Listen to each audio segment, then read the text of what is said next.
Poverty is not a hindrance to success.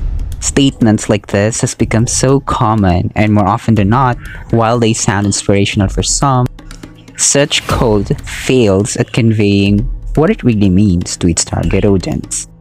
In films, teleseries, reality, and all types of shows, poverty has been probably used as a subject matter or topic. And while they seem right on their purpose of showcasing the situation of poverty to people, oftentimes they fail at educating the public that poverty is indeed a problem and how important it is to prevent, if not through poverty, before it gets out of hand. Probably in arts, poverty has also been used as a subject, and likewise, instead of conveying the problem to people, this arts depicts the other way around as if poverty itself is an art. Maybe poverty is not the only problem. It is one thing. How we perceive, view, or see poverty and how we depict it in our society is another. When can we accept that it's indeed a problem?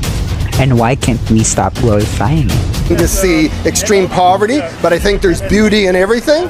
I'm glad I don't have to live there. I think it's degrading. It's kind of inhuman. So you think they are seeing you as animals? Yeah. Romanticizing poverty, objectifying it, and downplaying its impact to people's welfare are maybe the consequences of poverty porn. In this video, this is what we're going to talk about.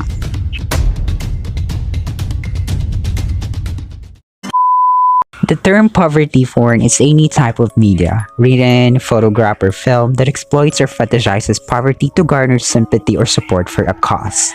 These types of media are circulated to promote an emotional response of the viewers and are often laced with financial gains through donations for the cause. We have been consuming poverty porn without us knowing. Most of us don't even know that such form of exploitation exists. Charity programs and humanitarian volunteers perhaps use this strategy. They often use images of children from economically displaced countries like Africa and some countries in Asia. These images are paired with labels such as starving children or save the vulnerable.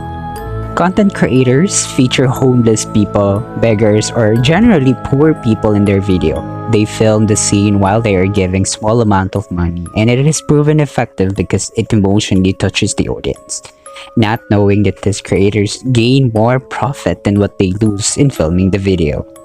But let's talk about why is it a problem. I work a lot in the slums of Tondo, Manila, and the life there is it's poor and it's very sad. And I've always taught myself to look for the beauty in it.